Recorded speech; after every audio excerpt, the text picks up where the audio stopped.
Hello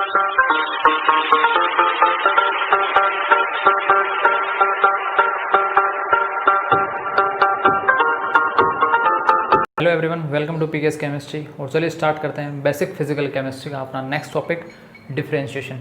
differentiation मतलब अपन पढ़ेंगे अवकलन, और अवकलन भी वो अवकलन जो अपने केमिस्ट्री से रिलेटेड है। अपन केमिस्ट्री में कैसे अवकलन को अप्रोच करते हैं वो अपन सीखेंगे, या कहूँ आज और कल जो मेरा लेक्चर होगा उसमें अपन आज पढ़ेंगे अवकलन और कल पढ़ेंगे अपन समाकलन। तो दोनों ही केमिस्ट्री के रिस्पेक्ट में क्या मैथ्स अपन पढ़ते हैं वो अपन पढ़ेंगे। मैं यहाँ पर आपको कोई मैथ्स का कोई डीपली नॉलेज नहीं दे रहा हूँ, सिर्फ जो अपने काम का है अपन पढ़ेंगे, बेसिक से थोड़ा सा लेवल का, ये कैसे नॉर्मल डिफरेंशिएशन वगैरह होते हैं। क्योंकि इसकी नीड अपने को केमिकल काइनेटिक्स में भी पड़ेगी, रासायनिक बलगति में भी पड़ेगी, साथ में अपने को थर्मोडायनेमिक्स में इसकी ज़रूरत पड़ेगी, और क्वांटम में भी इसकी काफ़ी नीड पड़ने वाली है। थर्मोडायनेमिक्स में तो ये जो पार्शियल जो अपन डेरिवेटिव या डिफरेंशिएशन पढ़ेंगे इसकी तो बहुत ज़्यादा नीड पड़ने वाली है। तो ओवरऑल डिफरेंशिएशन और इंटीग्रेशन दोनों ही काफ़ी इंपॉर्टेंट है अपने केमिस्ट्री में। ठीक है, तो चलिए स्टार्ट करते हैं। डिफरेंशिएशन देखिए क्या होता है, relative change of two quantities. जैसा मैंने लिखा है, रिलेटिव चेंज होता है दो क्वांटिटीज़ के बीच में। ठीक है, मतलब क्या है कि किन्हीं दो राशियों का सापेक्षिक परिवर्तन होना, या किन्हीं दो राशियों में सापेक्षिक परिवर्तन होना। मतलब क्या है, देखिए मैंने लिखा है टू क्वांटिटीज़, मतलब कोई दो राशियाँ हैं जिनमें क्या हो रहा है, सापेक्षिक परिवर्तन, रिलेटिव चेंज हो रहा है। सापेक्षिक परिवर्तन का मतलब क्या है, जैसे मैं कहूँ मेरे पास कोई, मैंने मान ली दो क्वांटिटी हैं एक्स और वाई, मैंने मान ली, सपोज मैंने मान लिया मेरे पास दो क्वांटिटीज़ हैं, दो राशियां हैं एक्स और वाई, और मैं कहूँ एक्स में परिवर्तन हो रहा है, या कहूँ एक्स में जो चेंज हो रहा है वो किसके सापेक्ष हो रहा है, वाई के सापेक्ष। ठीक है, मतलब x में परिवर्तन y के सापेक्ष, या कहूँ y में परिवर्तन x के सापेक्ष। तो किन्हीं दो राशियों को तो अपन ले रहे हैं और उनमें किसी एक में अपन चेंज देखेंगे किसी दूसरे के सापेक्ष, दूसरे के रेस्पेक्ट में या दूसरे के रिलेटिव में। ठीक है, अगर आप y में चेंज देख रहे हो किसके सापेक्ष, x के सापेक्ष देख सकते हो, ऐसे x में चेंज देख सकते हो y के सापेक्ष। ठीक है, तो एक ना एक क्या होगा, अपना रेफरेंस होगा या किसी के रेस्पेक्ट में अपन वो चीज़ देखेंगे। तो ऐसे अपने पास दो क्वांटिटीज़ होंगी, और ये भी मैं आपको बता दूँ ये क्वांटिटीज़ कैसी होंगी, वेरिएबल क्वांटिटीज़ होंगी, चर राशियाँ ये होंगी। चर राशियों से मतलब है जिनमें परिवर्तन होता रहे। ठीक है, जिनमें क्या वो समय के साथ बदलती रहें, ऐसी राशियों की मैं बात कर रहा हूँ, वो अपन देखेंगे आगे। अब नेक्स्ट बात आती है अपने पास डिफरेंशिएशन जो होता है वो दो टाइप्स का होता है नॉर्मली। एक होता है ऑर्डिनरी डेरिवेटिव या ऑर्डिनरी डिफरेंशिएशन। ठीक है, सामान्य अवकलन जिसको अपन बोलते हैं। एक अपना होता है पार्शियल डेरिवेटिव या पार्शियल डिफरेंशिएशन, आंशिक अवकलन जिसको अपन बोलते हैं। तो इस टाइप से डिफरेंशिएशन दो टाइप्स में डिवाइड हो गए। ठीक है, अब बात आती है कि ऑर्डिनरी डेरिवेटिव या ऑर्डिनरी जो डिफरेंशिएशन है वो अपन कब यूज़ करते हैं, और जो पार्शियल डेरिवेटिव या पार्शियल डिफरेंशिएशन है वो अपन कब यूज़ करते हैं। ऑर्डिनरी जो डेरिवेटिव है उसका यूज करेंगे use when a function depend only one variable, जब फंक्शन जो हो वो क्या हो, सिर्फ एक ही वेरिएबल पर डिपेंड करता हो। ठीक है, एक ही वेरिएबल से मतलब क्या है, जैसे मैं एक एग्जांपल की बात करूँ, मेरे पास ये कोई इक्वेशन है y = x², ये मेरे पास कोई इक्वेशन है।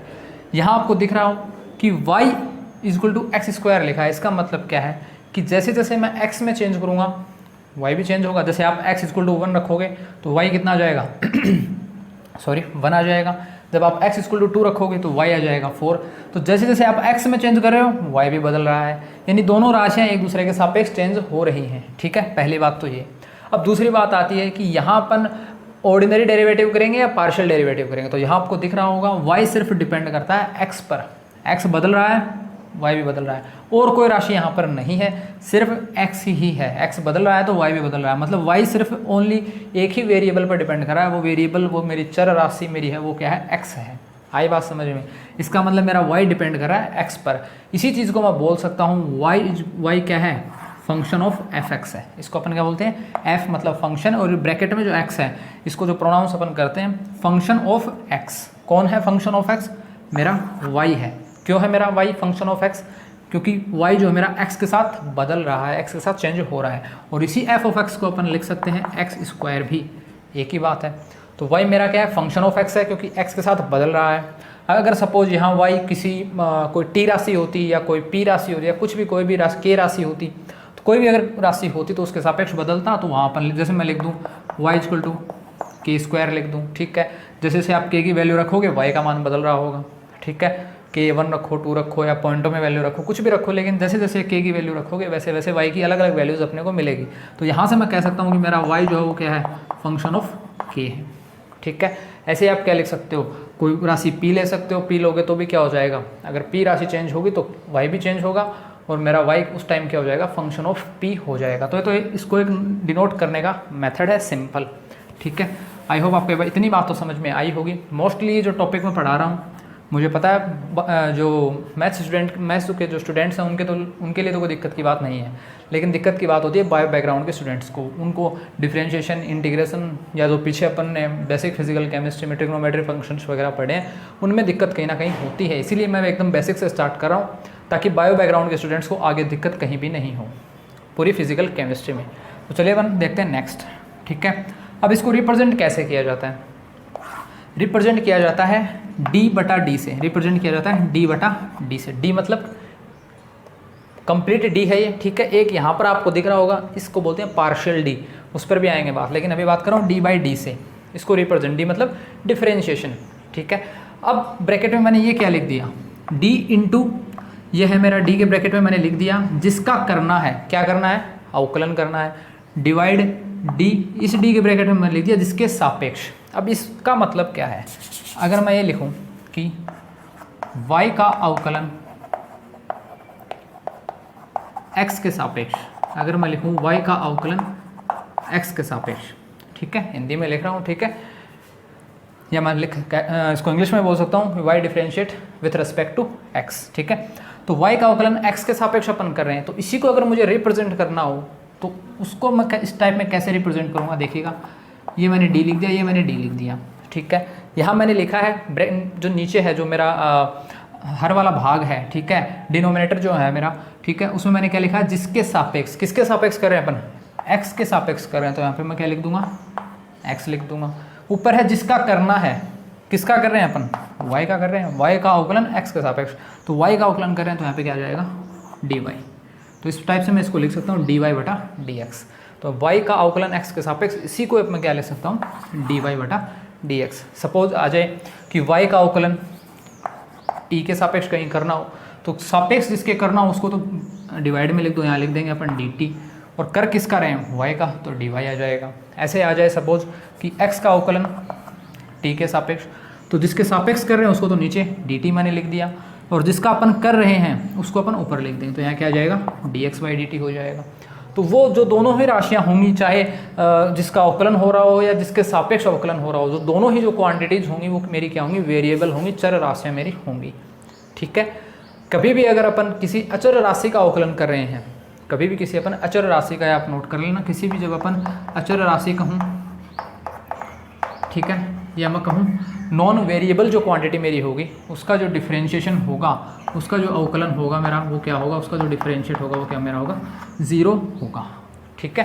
क्योंकि कांस्टेंट एक्चुअल में अवकलन प्रदर्शित किसको कर रहा है, अवकलन प्रदर्शित कर रहा है चेंज को, परिवर्तन को, ठीक है। एक्चुअल में क्या है, रिलेटिव चेंज, सापेक्षिक परिवर्तन। अब आप खुद सोचिए, जब कोई क्वांटिटी कांस्टेंट होगी, अचर होगी, नॉन वेरिएबल होगी, जिसमें कोई परिवर्तन ही नहीं हो रहा हो, तो जिसमें परिवर्तन ही नहीं हो रहा हो तब उसका अवकलन कैसे हो सकता है, उसका अवकलन तो 0 ही होगा, ठीक है। अवकलन उसी का होगा जो चर राशियाँ होती हैं जिनमें परिवर्तन समय के साथ होता है, ठीक है। तो ये बात मैंने आपको बताई ऑर्डिनरी डेरिवेटिव में। मतलब ऑर्डिनरी डेरिवेटिव मतलब use when a function depend only one variable, जब कोई भी मेरी राशि है जो सिर्फ किसी दूसरी राशि पर निर्भर करे, लेकिन वो राशि क्या हो, एक ही हो, एक से ज़्यादा राशियाँ नहीं हो, ठीक है। जब एक से ज़्यादा राशियाँ होती हैं तब अपना आता है पार्शियल डेरिवेटिव, तब अपन पढ़ते हैं पार्शियल डेरिवेटिव। यहाँ आपको दिख रहा है y सिर्फ x पर डिपेंड है, लेकिन पार्शियल डेरिवेटिव में देखिए क्या है, डिपेंड ऑन मोर वेरिएबल्स। यहाँ जो मेरी एक क्वांटिटी होगी वो एक से ज़्यादा वेरिएबल्स पर डिपेंड करेगी, एक से ज़्यादा वेरिएबल्स के साथ परिवर्तन होती रहेगी।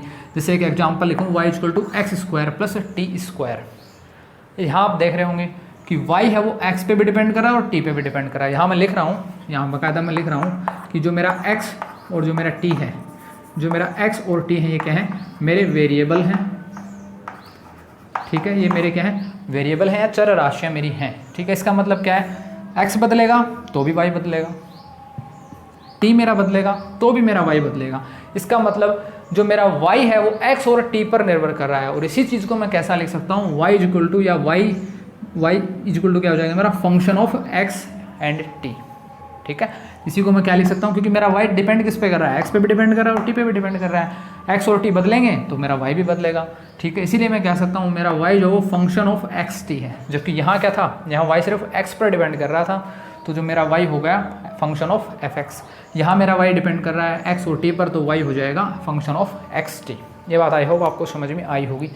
दो से ज़्यादा वेरिएबल्स भी हो सकते हैं, कोई अदर वेरिएबल जैसे k हो, p हो, l हो, m हो, कोई भी हो, लेकिन अगर और भी वेरिएबल्स हो रहे हैं तो अपन वहाँ पे क्या ऐड करते हैं, जैसे k पे डिपेंड करता हो k लिख देंगे, p पे डिपेंड करता हो p लिख देंगे, तो वो अपन देखते चलेंगे कि y किस किस पे डिपेंड कर रहा है, किन किन चर राशियों पर डिपेंड कर रहा है, उसी को अपन फंक्शन के तौर पर इस टाइप लिख देंगे, function of x t k p, इस टाइप से।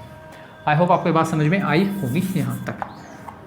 अब बात आती है पार्शियल डेरिवेटिव को रिप्रेजेंट अपन कैसे करेंगे, रिप्रेजेंटेड एज, वही ये जो साइन मेरा है, ये जो साइन मेरा है, ये आंशिक अवकलन का साइन होता है, पार्शियल डेरिवेटिव का साइन होता है, तो वही डेल बाय डेल, इसको डेल भी अपन बोल देते हैं नॉर्मली, ठीक है, पार्शियल डेल भी अपन बोलते हैं, वो तो प्रोनाउंस पर डिपेंड है, ठीक है, उसी कोई बड़ी बात नहीं है। यहाँ अपने पास क्या था, कंप्लीट डी था, यहाँ पार्शियल डी है, ठीक है, पार्शियल डी, ये पार्शियल डिफरेंशिएशन का साइन है। थर्मोडाइनमिक्स में बहुत ज़्यादा इस चीज़ की नीड पड़ने वाली है, बहुत ज़्यादा, क्योंकि पूरी थर्मोडाइनमिक्स में डिफरेंशिएशन जो भी जितने भी डेरिवेशन हैं हर जगह अवकलन अवकलन अवकलन, और वो भी कौन सा, पार्शियल डेरिवेटिव या पार्शियल डिफरेंशिएशन, अपना आंशिक अवकलन चलता है। तो वो चीज़ अगर आप यहाँ ही सीख लो तो वहाँ थर्मोडाइनमिक्स में फिर ज़रूरत नहीं पड़ेगी कि अपन क्या नई चीज़ सीख रहे हैं, ठीक है। तो ये इसको रिप्रेजेंट किया जाता है डेल बाय डेल से। फिर वही बात, जो डिनोमिनेटर या जो हर होगा वहाँ पे जो डेल के साथ आएगा वही जिसके सापेक्ष अपन कर रहे हैं, और ऊपर आएगा जिसका अपन को करना है, ठीक है। जैसे यही बात आ जाए x का अवकलन t के सापेक्ष अपन कर रहे हैं, ठीक है, तो इसी को अगर आंशिक अवकलन की फॉर्म में लिखूँ तो मैं क्या लिख सकता हूँ, वही मैं डेल, जो पार्शियल डेल है, पार्शियल डेल ऊपर नीचे मैंने लिख दिया, t के सापेक्ष कर रहा हूँ तो जिसके सापेक्ष करना है वो तो आ जाएगा नीचे, और जिसका मुझे करना है वो आ जाएगा ऊपर, तो इसको मैं लिख सकता हूँ del x by del t। तो ये हो जाएगा मेरा पार्शियल डिफ्रेंशिएशन, ठीक है।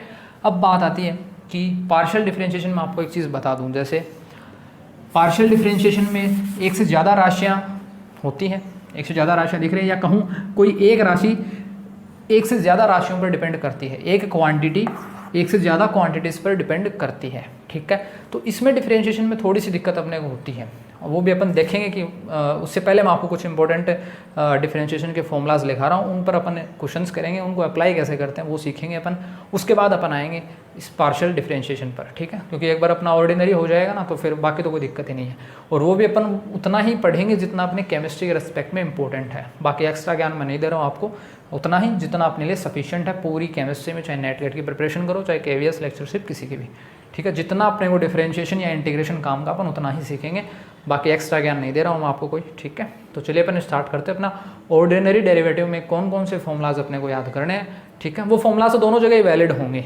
लेकिन उन फॉर्मूलाज के बेस पर अपन ऑर्डिनरी डेरिवेटिव भी सीखेंगे, और उन्हीं फॉर्मूलाज के बेस पर अपन पार्शियल डेरिवेटिव भी सीखेंगे कि अगर उन्हीं फॉर्मूलाज को अपन अगर ऑर्डिनरी डेरिवेटिव के लिए अप्लाई करें तो कैसे करेंगे, और पार्शियल डेरिवेटिव के लिए अप्लाई करें तो कैसे करेंगे। तो चलिए स्टार्ट करते हैं। नेक्स्ट अपन बात करते हैं डिफरेंशिएशन के कुछ इंपॉर्टेंट फॉर्मूलाज की। ये टोटल मैंने 9 फॉर्मूलाज लिख रखे हैं जो अपने केमिस्ट्री के रिस्पेक्ट में हर जगह इंपॉर्टेंट होंगे, आपको हर जगह ये चीज़ें देखने को मिलेंगी।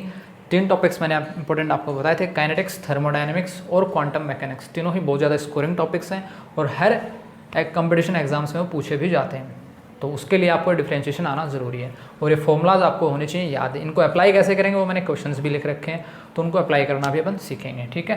पहला फॉर्मूला अपना आ रहा है डी बाई डी एक्स। देखिए अपन एक्स के, देखिए बटे में डी एक्स है, इसका मतलब अपन एक्स के सापेक्ष अवकलन कर रहे हैं। किसका कर रहे हैं?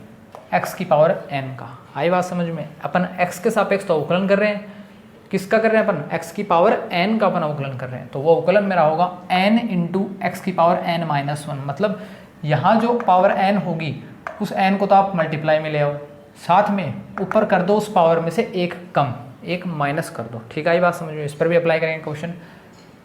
तो ये हो जाएगा मेरा x की पावर n का अवकलन किसके सापेक्ष? x के सापेक्ष। अब इंपॉर्टेंट बात यहाँ पर क्या है, देखिए दोनों क्वांटिटी सेम है x x, तभी इनका आपस में अवकलन या एक दूसरे के सापेक्ष अवकलन संभव हो पाया। सपोज अगर यहाँ मैं लिख दूँ z की पावर n और उसका मैं x के सापेक्ष अवकलन कराऊँ, तो z और x तो अलग अलग क्वांटिटीज़ हो गई, दोनों में मैचिंग ही नहीं है, ठीक है।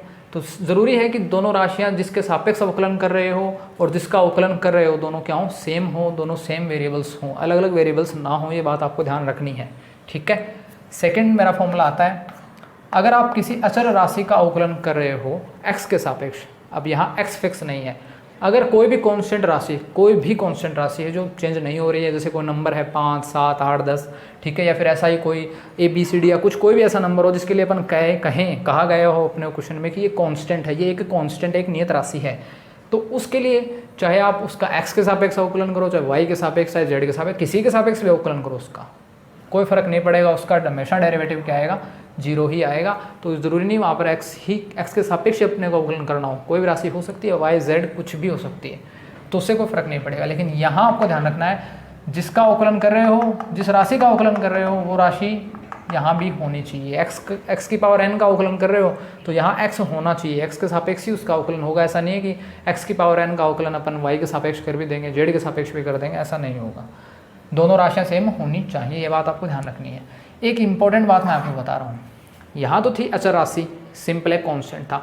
अगर मैं कहूँ कोई चर राशि आ जाए और उसके गुणा में आ जाए कोई अचर राशि, ठीक है, तब अपन कैसे अवकलन करेंगे?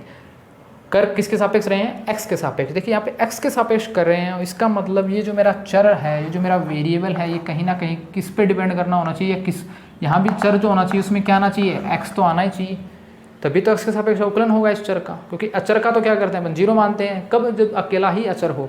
लेकिन वही अचर जब किसी चर राशि के साथ गुणा में आए और वो चर राशि होनी चाहिए x पर डिपेंडेंट, या कहूँ x की ही चर राशि वो होनी चाहिए, या उसमें x की कोई वैल्यूज होनी चाहिए, तो क्या करेंगे अपन, उस अचर को तो ले लेंगे बाहर, उस डिफ्रेंशिएशन, उस अवकलन वाले पार्ट से अपन उसको बाहर ले लेंगे, बाहर ले लिया, गुणा d/dx, और जो चर राशि है उसका अपन अवकलन कर देंगे x के सापेक्ष।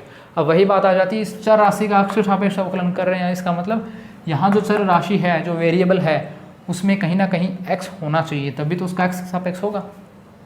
यही तो बात आ गई, फिर से आएगी बात समझ में। अच्छा, एक दूसरी बात, यहाँ जो n था, ये n कितना भी हो सकता है, n 1 2 3 4 5 पावर है, n तो एक संख्या है, कितनी भी हो सकती है, 1 2 3 4 5 है, ठीक है, तो उस पर अपने को कन्फ्यूज नहीं होना है।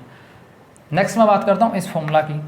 अगर कोई दो क्वांटिटीज़ आपस में गुणा में है, अब देखिए u इंटू वी, u भी मेरी कोई चर राशि है और v भी मेरी कोई चर राशि है, और दोनों चर राशियों में को अपन अवकलन कर रहे हैं x के सापेक्ष। इसका मतलब उन दोनों में क्या है, x की कोई क्वांटिटी आ रही है। यहाँ मैं अगर t लिख देता तो इसका मतलब क्या होता, जैसे मैं लिख देता d/dt u इंटू वी, यानी u इंटू वी का मुझे डिफ्रेंशिएट करना है, अवकलन करना है t के सापेक्ष। इसका मतलब क्या है कि u और v में क्या है, मेरा कोई t राशि आ रही है, तभी उसका t के सापेक्ष तो डिफ्रेंशिएट हो रहा है, वरना तो होता ही नहीं। तब क्या करेंगे अपन, एक राशि को, कोई भी एक राशि को पहले अपन बाहर ले लेंगे, दूसरी का अवकलन कर देंगे। जैसे पहले अपन ने क्या किया है, v को अपन ने कांस्टेंट ले लिया, बाहर निकाल लिया डिफरेंशिएट से, एक को कांस्टेंट मान लेंगे, दूसरे का अवकलन कर देंगे, ऐसे ही बीच में प्लस लगाएंगे, फिर अपन इसको कांस्टेंट मान लेंगे और इसका अवकलन कर देंगे। जैसे पहले v को कांस्टेंट माना, v बाहर ले लिया, इनटू अवकलन कर दिया इस u का x के सापेक्ष, तो क्या हो जाएगा du/dx, प्लस लगाएंगे। फिर अपन क्या करेंगे, u को कांस्टेंट रख लेंगे और v का अवकलन कर देंगे x के सापेक्ष, तो u को कांस्टेंट रखा, इनटू v का अवकलन किया x के सापेक्ष, तो हो गया dv/dx। तो इजी से अपन दो चर राशियां जब आपस में गुणा में हो तब इस टाइप का अपन करते हैं डिफरेंशिएट। जब दो चर राशियां, और वो भी कैसे, जिनके सापेक्ष अवकलन कर रहे हो उस पर डिपेंड करती हूँ, ठीक है। यहाँ थी चर और अचर राशि, बात आपको ध्यान रखनी है। एक चर और एक अचर राशि गुणा में हो तब अचर को बाहर ले लो और चर राशि का डिफरेंशिएट कर दो। जब दोनों ही चर राशियाँ हों तब आपको एक को कांस्टेंट रख के दूसरे का अवकलन, प्लस फिर दूसरी को कांस्टेंट रखना और पहले वाले का अवकलन कर देना, इस टाइप से। वो आप पहले बाद में कैसे भी लिख सकते हो, उससे कोई फर्क नहीं पड़ता, ठीक है। नेक्स्ट, इसी टाइप से जब दो चार राशियाँ आपस में क्या हों, डिवाइड में हों, u/v की फॉर्म में हो, डिवाइड में हो, जैसे इस पर एक एग्जाम्पल अपना कहाँ है, ये रहा अपना एग्जाम्पल, ठीक है, वो आपको दिख रहा होगा e⁻x/x²। इसका मतलब क्या है, मेरी एक चर राशि ऊपर आ रही है और दूसरी चर राशि मेरी आ रही है डिवाइड में, तो कैसी फॉर्म हो गई, u/v की, ठीक है, u/v की फॉर्म हो गई है। तब मुझे क्या करना है, जो अंश हर वाली जो मेरी राशि है, उस हर वाली या डिनोमिनेटर वाली जो राशि है उसको मैं कांस्टेंट रखूंगा और मैं इसका अवकलन कर दूंगा, अंश वाले का अवकलन du/dx, किसके सापेक्ष, x के सापेक्ष। फिर मैं लगाऊंगा माइनस, फिर मैं क्या करूंगा, इस u को कांस्टेंट रखूंगा और इस v के सापेक्ष क्या कर दूंगा, v का अवकलन कर दूंगा x के सापेक्ष dv/dx। फिर मैं डिवाइड करूंगा और जो मेरा हर में जो भी मान आ रहा है, जो भी मेरी राशि आ रही है हर में, उसका कर दूंगा स्क्वायर। ये बात आपको ध्यान रखनी है, क्वेश्चन पे अपना अप्लाई करेंगे अभी। इसी टाइप से नेक्स्ट मैं फॉर्मूले की बात करता हूँ, ln x, आपने लॉग वगैरह क्वांटिटीज़ पढ़ी होंगी, लॉग वगैरह, लॉगरिथम, एंटी लॉग वगैरह, तो उनकी मैं बात कर रहा हूँ। इस पर मैं एक सेपरेट एक वीडियो बनाऊंगा, इसके बारे में डिटेल में बताऊंगा आपको, क्योंकि लॉग भी पूरी फिजिकल केमिस्ट्री में इतना काम आएगा, चाहे काइनेटिक्स पढ़ो, चाहे क्वांटम पढ़ो, आप थर्मोडाइनमिक्स, तो हर जगह क्या होगा, ये पूरी फिजिकल केमिस्ट्री में आपकी लॉग की प्रॉपर्टी तो बहुत ज़्यादा इंपॉर्टेंट होती है। क्या लॉग होता है, क्या लॉग ई बेस होता है, क्या लॉग 10 बेस होता है, लॉग की क्या क्या वैल्यूज़ होती हैं। तो एक 10-15 मिनट का काम है, आप कंप्लीट सीख जाओगे, कोई बड़ी बात नहीं है कि कैसे अपन चेंज करते हैं, कि ऐसे स्टेट में भी बहुत ज़्यादा यूज होता है इस लॉग का, ठीक है। तो ln x का मुझे डिफ्रेंशिएट करना है x के सापेक्ष, तो मैंने लिख दिया d ln x बटा dx। इसी जो मेरा ln x है, इसी को मैं लिख सकता हूँ log e बेस x, ठीक है। ये बात आपको मैं आगे सिखा दूंगा, अभी बस ध्यान रखिए कि log x का जो डिफ्रेंशिएट आप कर रहे हो वो क्या होगा, 1/x होगा। ये बात आप ध्यान रखो, log x का डिफ्रेंशिएट होगा 1/x। और log भी कौन सा है, log e बेस होता है। दो टाइप के log होते हैं, एक होता है log ई बेस होता है और एक होता है मेरा log 10 बेस होता है, ठीक है। दोनों चीज़ें अपन सीखेंगे, और इसी log ई बेस को अपन बोलते हैं ln भी, तभी मैंने इस ln x को log ई बेस लिख दिया। तो ये बात आपको ध्यान रखनी है, ठीक है। नेक्स्ट मैं बात कर रहा हूँ फॉर्मूला की, e की पावर x का मुझे अवकलन कर रहा हूँ x के सापेक्ष, तो e की पावर x का अवकलन हमेशा e की पावर x ही होता है, ठीक है। अब बात आती है इस x के साथ अगर कोई राशि गुणा में हो, जैसे कोई राशि n गुणा में है, कोई मेरा कांस्टेंट है, एक्चुअल में कांस्टेंट राशि होती है ये, तो ये मेरी गुणा में है, तो क्या होगा, ये जो n है ये पहले बाहर आ जाएगा, और फिर अपन e की पावर x का इंटीग्रेशन, e की पावर nx का इंटीग्रेशन भी e की पावर nx ही होता है। ये डिफरेंशिएट कैसे किया गया, देखो e की पावर x का डिफरेंशिएट e की पावर x होता है, e की पावर nx का डिफरेंशिएट भी e की पावर nx ही होता है, लेकिन साथ में यहाँ जो x के सापेक्ष जो x के साथ जो क्वांटिटी आ रही है उसका भी अपन डिफरेंशिएट करते हैं। एक्चुअल में होता कैसे है, e की पावर nx का डिफरेंशिएट e की पावर nx इंटू अपन लगाते हैं, फिर मैं लिखता हूँ d/dx, फिर यहाँ जो e की पावर में जो भी मान होता है, ये बात आप याद रख लो, फिर कहीं दिक्कत ही नहीं होगी। e की पावर जो भी होती है उसका फिर अपन डिफरेंशिएट करते हैं। क्यों करते हैं, क्योंकि यहाँ x प्रेजेंट है और आप x का x के साथ डिफरेंशिएट कर सकते हो। आई के बात समझ में, यहाँ x प्रेजेंट है इसलिए अपन इस पावर का, अपन e की पावर का अलग से और डिफरेंशिएट करते हैं। तो यहाँ nx है तो उस nx का मैं कर दूंगा अलग से डिफरेंशिएट। अब मुझे पता है n तो मेरा क्या है, कांस्टेंट है, और वही बात आ जाती है जब चर और अचर आपस में गुणा में हो और किसी चर के सापेक्ष आप डिफरेंशिएट कर रहे हो। जैसे n क्या है मेरा, अचर है, x मेरा क्या है, कोई चर राशि, चर इंटू अचर है, और उसका डिफरेंशिएट भी आप किसी चर के सापेक्ष कर रहे हो, ठीक है।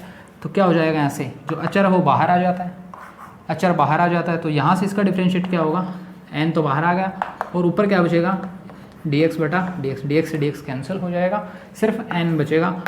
मैं इसी पार्ट की बात कर रहा हूँ, ये भी तो है साथ में, तो जो n होगा इसके साथ मल्टीप्लाई हो जाएगा, इसके साथ मल्टीप्लाई हो जाएगा। तो बात आपको ध्यान में रखनी है। तो जो e की पावर nx का जो मेरा डिफरेंशिएट होगा वो क्या हो जाएगा, n इंटू ई की power nx as it is. Last जो मेरे फॉर्मूले हैं वो है मेरे ट्रिग्नोमेट्रिक फंक्शन पर डिपेंड, जो मैंने पीछे आपको करवाए हैं। तो साइन एक्स का जो मेरा डिफरेंशिएट अब मैं करूँगा, तो साइन एक्स का डिफरेंशिएट मेरा होगा कोस एक्स, और मेरा कोस एक्स का डिफरेंशिएट होता है माइनस साइन एक्स।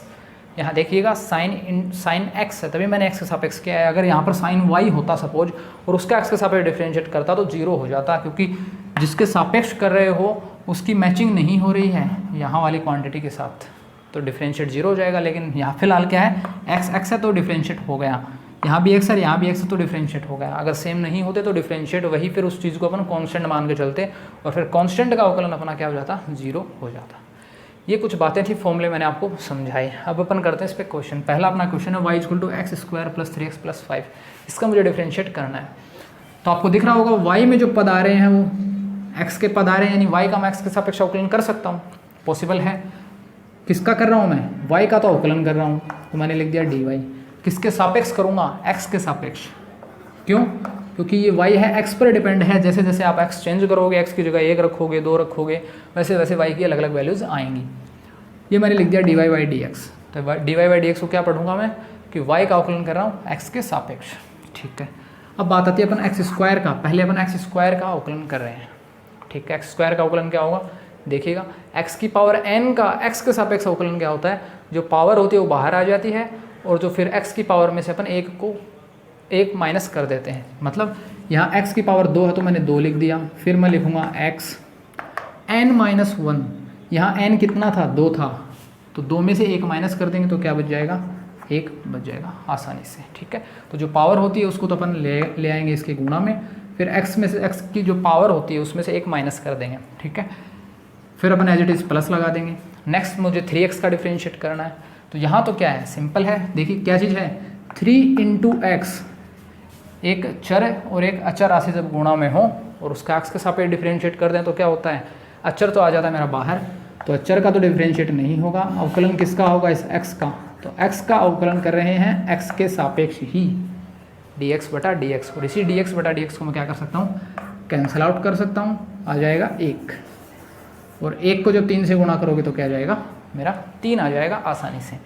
अब बात आती है 5 के अवकलन की, और 5 मेरा क्या है, कांस्टेंट है। इसी को मैं कैसा लिखूंगा, d5 बटा dx, और 5 मेरा क्या है, कांस्टेंट होता है, 5 बदल थोड़ा ना जाएगा, 5 से 5 ही रहेगा। तो उसका जब चाहे x के सापेक्ष करो चाहे y के सापेक्ष, किसी के सापेक्ष भी करो, तो किसी अचर राशि का जब डिफ्रेंशिएट होता है तो वो 0 ही आता है। तो यहाँ से क्या आ जाएगा, मेरा 0 आ जाएगा। तो ईजी वे में मैं कह सकता हूँ, यहाँ से dy बाई जो dx आएगा वो क्या आएगा मेरा, 2x प्लस 3। क्या मैं इस राशि का और भी एक और बार भी अवकलन कर सकता हूँ, बिल्कुल कर सकता हूँ, क्योंकि यहाँ पर क्या है, x अभी भी बचा हुआ है, यानी ये जो मेरी क्वांटिटी है, ये जो मेरा अवकलन आया है, ये अभी भी x पर डिपेंड कर रहा है, यानी इसका एक और बार मैं अवकलन कर सकता हूँ।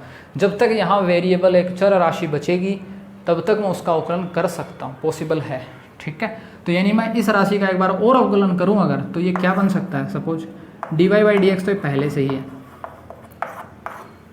और इस राशि का मैं x के सापेक्ष एक और बार अवकलन कर दूं तो क्या लिख दूंगा मैं, इस राशि का मैं अवकलन कर रहा हूं किसके सापेक्ष, x के सापेक्ष। इसी राशि का तो अवकलन कर रहा हूं मैं x के सापेक्ष। ये राशि यहाँ की जिसका कर रहे हैं वो तो ऊपर आ जाएगी, इंटू में डी के इंटू में डिवाइड, जिसके सापेक्ष कर रहे हैं वो आ जाएगी हर में, ठीक है, डिनोमिनेटर में dx। ये मैंने लिखा। अब 2 इंटू एक्स का अवकलन कर रहे हो तो वही बात आ गई, 2 मेरा कॉन्स्टेंट और x मेरा क्या है, एक वेरिएबल है, चर इंटू अचर, तो अचर तो रह जाएगा एज इट इज़, और x का अवकलन अभी अपन ने देखा था dx बटा dx यानी 1 आ जाएगा, ठीक है। प्लस इस 3 क्या है, मेरा कांस्टेंट है, और 3 कांस्टेंट है तो 3 का जब डिफरेंशिएट करते हो तो क्या आ जाएगा, 0, क्योंकि किसी कांस्टेंट राशि का अवकलन 0 ही होता है। तो यहाँ से निकल के आ जाएगा ये। और इस चीज़ को मैं क्या लिख सकता हूँ, थोड़ा ये देखिएगा, ये जब d अंदर वाले से गुणा होगा, देखिए इस चीज़ को थोड़ा सा ऐसे लिख सकते हैं क्या अपन, d इंटू डी वाई, ये जो डिवाइड में dx है ये बटे में आ जाएगा। इतनी कॉमन मैथ तो अपन पढ़ते हैं, और पहले से भी dx है, पहले से dx है ही, ये dx भी इस डिवाइड में है, तो ये dx इस बटे के क्या आ जाएगा, नीचे आ जाएगा। तो क्या लिख सकता हूँ मैं, dx लिख सकता हूँ। तो यहाँ से इसको मैं क्या लिख सकता हूँ, इसको मैं लिख सकता हूँ, देखिए d जब अंदर गुणा होगा तो d और d क्या बन जाएगा, d स्क्वायर y, और ये dx इंटू dx क्या हो जाएगा, dx का होल स्क्वायर। होगा कि नहीं होगा भाई, dx इंटू dx का होल स्क्वायर, जबकि यहाँ क्या होगा, d गुणा हो रहा है dy के साथ, हो जाएगा d स्क्वायर y। तो इसी को मैं बोलता हूँ, और ये इसकी वैल्यू कितनी आई है, 2 आई है, और इसी को मैं बोलता हूँ डबल डेरिवेटिव। ये बात आप ध्यान में रखना, डबल डेरिवेटिव, सिंगल डेरिवेटिव था तब तो इस d की पावर कितनी थी, 1 थी, एक ही तो थी, एक ही तो करते आ रहे हैं अपन। सिंपल डेरिवेटिव देख लें, आप देख रहे हो कि अपन ने क्या कर दिया, डबल डेरिवेटिव भी अपन ने साथ ही कर लिया, क्योंकि यहाँ पावर कितनी आ रही है, 2 आ रही है। तो इसी को अपन बोलते हैं डबल डेरिवेटिव भी। ये भी आप सीखते हो इजीली मैथ्स के अंदर, तो ये भी इजी एक बात है। आई होप आपको समझ में आया होगा। मैंने एक और बार अवकलन इसीलिए किया है क्योंकि ये डिपेंड कर रहा था x पर। अगर x पर डिपेंड नहीं करता तो फिर सिंपल अपना एक ही डेरिवेटिव होता, जो अपन ने आसानी से कर लिया। सेकेंड एग्जाम्पल मेरा y equal to t plus 2 का होल स्क्वायर। थोड़ा इसको मैं ओपन कर देता हूँ सिस्टर, कैसे, a प्लस बी का होल स्क्वायर आपको दिख रहा है, तो इसको अपन ओपन कर देते हैं। a प्लस बी का होल स्क्वायर क्या हो जाएगा, a का स्क्वायर प्लस b का स्क्वायर, 2 का square 4, plus 2 into a into b, पढ़ते आ रहे हैं फॉर्मूला अपन, तो ये हो जाएगा 4t। a प्लस बी का होल स्क्वायर अपन आसानी से ओपन कर देते हैं। अब मेरे को करना है y का अवकलन, तो यहाँ y का अवकलन x के सापेक्ष करूँगा या t के सापेक्ष, यहाँ y का अवकलन t के सापेक्ष होगा, क्योंकि y डिपेंड किस पे कर रहा है, t पर डिपेंड कर रहा है। यहाँ x का कोई रोल नहीं है, ना कोई और क्वांटिटी का रोल है, यहाँ सिर्फ रोल है t का। तो मैं क्या लिख दूंगा, dy बाई dt लिख दूंगा। मुझे करना है t स्क्वायर का डिफ्रेंशिएट, तो फिर से वही बात आ जाती है, t के पावर में जो भी होती है, देखिए x सेम था, अब क्या कर रहे हैं अपन, अब अपन कर रहे हैं, देखिएगा एक तरीके से d by D T into में है मेरा t स्क्वायर। क्यों, y का t के सापेक्ष तो डिफरेंशिएट अपन ने कर दिया, ऐसे अपन अब अंदर की ओर जाएंगे तो t स्क्वायर का भी t के सापेक्ष, तो वही तो चीज़ है, यहाँ एक्स एक्स था, यहाँ क्या आ चुका है टी टी, तो भी कोई दिक्कत नहीं है। अपन वैसे इसको ओपन कर देंगे, जो पावर होती है उसको अपन इनटू में ले आते हैं और जो चर राशि होती है उसमें से उसकी पावर में से एक कम कर देते हैं। तो यहाँ मैं क्या लिख सकता हूँ इसको, यहाँ 2 है, 2 तो आ जाएगा इनटू में, और इस पावर में से जब एक माइनस करूँगा तो बचेगा टी। सिंपल, जैसे एक्स स्क्वायर का क्या था वैसे इसका हो जाएगा। ये आपके क्विक होना चाहिए। टी स्क्वायर का टी के सापेक्ष 2t, जैसे आ जाए टी की पावर 3 आ जाए या टी क्यूब आ जाए तो उसको अपन क्या लिख सकते हैं, 3 अंदर 3 इंटू में आ जाएगा तो बन जाएगा 3t स्क्वायर, क्योंकि 3 में से जब एक जाएगा, भाई जैसे अपन ऐसा कर रहे हैं ये आ जाए और मुझे करना है टी के सापेक्ष dy/dt, तो 3 तो आ जाएगा इंटू में टी एज इट इज़, और इस 3 में से घटा दूंगा 1, बच गया 3t स्क्वायर। टी की पावर 4 आ जाए तो क्या लिख दूंगा 4 इंटू टी की क्यूब। सिंपल, तो ये आपको क्विक होना चाहिए। धीरे धीरे आप प्रैक्टिस से सब चीज़ें ईजी हो जाती हैं। फिर आता है मेरा 4 का डिफरेंशिएट। 4 मेरा एक कांस्टेंट है, कांस्टेंट का डिफरेंशिएट 0, और ऐसे ही 4 इंटू टी का मैं डिफरेंशिएट कर रहा हूँ टी के सापेक्ष, तो 4 मेरा एक क्या है अचर है और टी मेरा क्या है चर है, कांस्टेंट है। तो अचर को तो बाहर ले लेते हैं और जो चर राशि होता है उसका डिफरेंशिएट कर देते हैं, तो ईजी यहाँ से आ जाएगा 4, जो अपन ने यहाँ पे सीख लिया था। क्योंकि वहाँ भी क्या बनेगा dt/dt, वो कैंसिल होकर 1 आ जाएगा, मतलब 4 1 से गुणा होगा तो 4 ही आएगा। तो इस तरह से मैं कर सकता हूँ dy/dt की वैल्यू आएगी 2t + 4। क्या लिख सकता हूँ मैं 2t + 4, और इसी राशि को मैं एक और बार भी डिफरेंशिएट कर सकता हूँ, क्योंकि अभी भी मेरे पास क्या है t प्रेजेंट है। ठीक है, तो वो आप कर लेना खुद से। अब मैं बात करता हूँ नेक्स्ट, अगर मेरे पास कोई क्वेश्चन है इस टाइप का, y = x² into sine x. अब यहाँ आप देख रहे होगे x² भी एक मेरी क्या है वेरिएबल राशि है, वेरिएबल क्वांटिटी है, और साइन एक्स भी मेरी एक वेरिएबल क्वांटिटी है। क्यों? क्योंकि यहाँ तो x आ ही रहा है, साइन के साथ भी x आ रहा है। इसका मतलब क्या है, दोनों क्या हैं, 2 वेरिएबल राशियाँ, 2 चर राशियाँ के आपस में गुणा में है u × v, तो यहाँ अप्लाई करेगा ये फॉर्मूला। इसका मतलब इस फॉर्मूले को अपन कैसे अप्लाई करेंगे, y का मैं डिफरेंशिएट कर दूंगा x के सापेक्ष, क्योंकि x राशियाँ आ रही हैं अंदर। अब मुझे करना है पहले एक क्वांटिटी को कांस्टेंट, दूसरे का अवकलन। तो किसी को भी आप पहले कांस्टेंट मान लो, मैं मान लेता हूँ x² मेरा पहले कांस्टेंट है। ठीक है, कांस्टेंट है तो मैं अवकलन से बाहर ले लूँगा। अवकलन किसका कर दूंगा, साइन x का, dy/dx साइन x। आई बात समझ में? फिर मैं लगा दूंगा प्लस, इस बार मैं क्या करूँगा साइन x को कांस्टेंट रख लूँगा और अवकलन कर दूंगा x² का, किसके सापेक्ष, x के सापेक्ष। x² कांस्टेंट माना था मैंने, x² बाहर ही रहेगा। साइन x का मुझे अवकलन करना है x के सापेक्ष, वो अपन ने किया हुआ है यहाँ पर। तो साइन x का अवकलन क्या हो जाएगा मेरा, cos x अवकलन हो जाएगा। एज इट इज़ प्लस लगाया, फिर मैंने लिखा साइन x, dx² का अवकलन x के सापेक्ष, एज इट इज़ यही चीज़ वापस से। x² का अवकलन क्या होता है x के सापेक्ष, 2x होता। ईजी से मेरा क्या हो गया डिफरेंशिएट हो चुका है, और इसी को मैं और भी फर्दर डिफरेंशिएट करता जाऊंगा, कोई फ़र्क नहीं पड़ेगा। क्यों, मतलब अलग अलग मान आते जाएंगे, क्योंकि यहाँ x अभी भी मौजूद है, तो मैं चाहे इसका डबल डेरिवेटिव करूँ चाहे ट्रिपल डेरिवेटिव करूँ, वो होता ही रहेगा, वो आप कर सकते हो आसानी से। मेरा काम आपको एक ईजी वे बताना कि आप अवकलन कैसे करते हैं। ठीक है, आई होप आपको ये समझ में आया होगा। ठीक है, नेक्स्ट मैं बात करता हूँ एग्जाम्पल नंबर 4 की। यहाँ एक चर राशि ऊपर है और एक चर राशि है नीचे, एक अंश में है और एक हर में है, एक नॉमिनेटर में है, एक डिनोमिनेटर में है। तो ये फॉर्मूला लगा देंगे अपन u/v का। तो करना क्या है, पहले इस v को, क्योंकि ये कैसी फॉर्म बन गई है u/v जैसी फॉर्म बन गई है, तो क्या करूँगा मैं, y का x के सापेक्ष डिफरेंशिएट होगा, क्योंकि x ही आ रहा है। ठीक है, dy/dx मैंने लिख दिया। पहले मैं क्या करूँगा, v को कांस्टेंट रखूँगा, x का डिफरेंशिएट करूँगा, सॉरी इस u का डिफरेंशिएट करूँगा। u में मेरा क्या रहा है e⁻x, फिर मैं लगाऊंगा माइनस, फिर मेरा क्या है u एज इट इज़ रहेगा, u मेरा e⁻x था। अब डिफरेंशिएट किसका कर देंगे, इस v का डिफरेंशिएट कर देंगे, dx²/dx। अब मैं कर दूंगा डिवाइड, और अब मैं क्या कर दूंगा, जो मेरा v है उसका कर दूंगा स्क्वायर। v मेरा यहाँ पर क्या है x² है, x² का स्क्वायर करूँगा, जो v होगा उसका स्क्वायर करना, और v मेरा किसके इक्वल है x² के इक्वल है। तो v का स्क्वायर करेंगे तो वो हो जाएगा x² का भाई स्क्वायर। अब मेरे को थोड़ा इसको सोल्व करना है, क्या आ जाएगा देखिएगा यहाँ से, x² तो एज इट इज़ e⁻x का डिफरेंशिएट e⁻x, ठीक है, माइनस यहाँ e⁻x कांस्टेंट है तो मैंने कांस्टेंट लिख दिया। अब मुझे इंटीग्रेशन करना है किसका, सॉरी डिफरेंशिएट करना है मुझे x² का x के सापेक्ष। ये अपन पीछे कई बार कर चुके हैं हर एग्जाम्पल में, तो ये आ जाएगा 2x और डिवाइड में मैं क्या कर रहा हूँ x की पावर 4। ठीक है, स्क्वायर का स्क्वायर करोगे तो क्या आ जाएगा 4 आ जाएगा। ठीक है, ये बात सिंपल सी थी। अब आप चाहो तो थोड़ा इसका सिंपली कर सकते हो, इस x की पावर 4 को दोनों में क्या कर सकते हो डिवाइड करके आंसर निकाल सकते हो। यहाँ तक तो भी कोई दिक्कत नहीं है। तो इस टाइप से u/v के फॉर्मूले को अपन अप्लाई करेंगे। नेक्स्ट मेरा एग्जाम्पल है ये y = e की पावर 5x। इसको क्या करेंगे अपन x से सापेक्ष करेंगे।